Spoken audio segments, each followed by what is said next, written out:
Right, so we're here at Pineapple Dance Studio, it's Andy Turner, but Andy, there's no dancing going on, you're not practicing those, so what have you been doing now today? Yeah, we've been doing Taekwondo, world champion, gold medalist Taekwondo, and another guy, Andy Deere, have been showing us a few moves ahead of Korea, because Taekwondo is their national sport, so just been coming down and having a go at it, really. Did you think you find yourself being a bit of a natural? Did you take to it easily, or find it pretty tough? I actually did it when I was a kid. When I was 5 or 6 years old, I did Taekwondo. Haven't done it for a long time since, but yeah, I couldn't get fully involved today due to the little niggle, but no, I still enjoyed it. Did it all come back to you then when you started hitting the pads and going for those high kicks again? You know, watching Karate Kid all them years ago, just brought that back to me as well. And we saw Chris and Tom, big guys, they could probably kick pretty high. Both of them talking about them trying to kick you in the face. Chris said. Yeah. Bit out of order. Tomo couldn't get his leg that high, he's not flexible enough. Whereas Tom could. Tom was really good at it, but Tomo would probably fall over if he tried that, so not worried about him. And obviously your event itself, 110 metre hurdles, it's a pretty technical event, so does it sort of lend itself to something like this? In a way, you've got to have kind of like flexibility, a bit of coordination, a bit of a rhythm. And that's, you don't need long jump, you just run and jump. So that's why Tomo's not very good at it. But I reckon, I say, if I could have got fully involved today, I reckon I would have given it a good go. Is it always quite nice to sort of get involved with different sports and guys that hopefully you'll be sharing once you get to the Olympics and spend a lot of time? Yeah, definitely. It's always nice to do something new, something different. So I haven't done this for 25 years, so yeah, really enjoyed just trying something new, something different.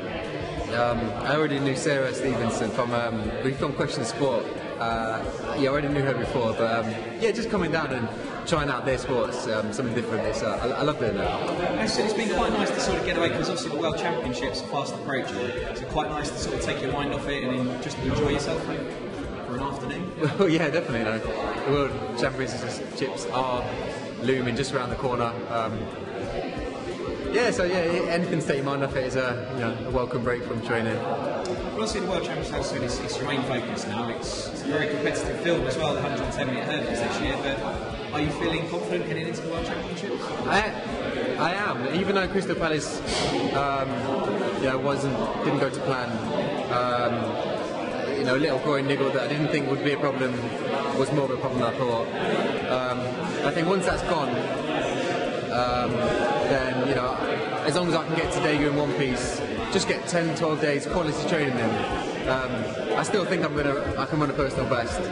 You look at the Crystal Palace lineup, take out one or two of those guys and put Liu Zhang in, that could be your World Championships final, because that's pretty much everybody there, to be honest. And, although I came 7th, I think if I'd have been 100% in myself, then I could have been, higher up in the field and, giving those guys a run for their money, and that's the plan, really. As you said before, I mean, you're 6 foot tall, so I'm not exactly sure, but these guys you're competing against, they're 6'3", 6'4", and you've always said that does actually make a difference when it comes to hurdles, and just that little bit of extra weight can make a big difference. No, it really does. In training I'll put the hurdles down 3 inches to 3 feet in peak, and the times I run over them would put me in contention for any medal, and I can run them for 13 seconds every time.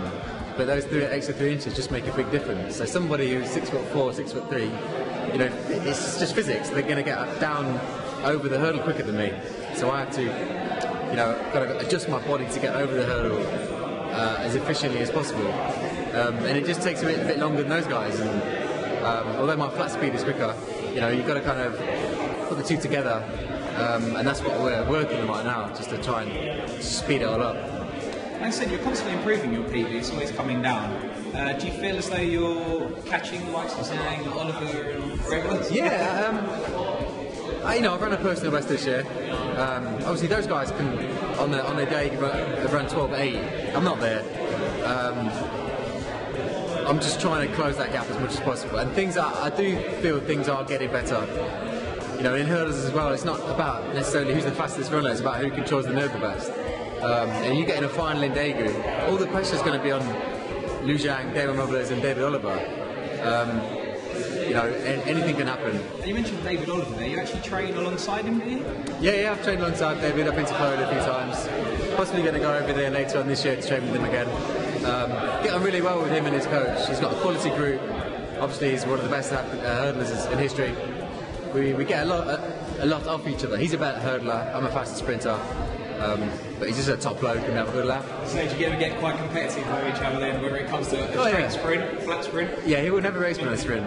He'll never race me on a sprint, but at the end of the day we're hurdlers, so what does it matter? Very true, mate. Just on an off chance, just catch him out. Exactly.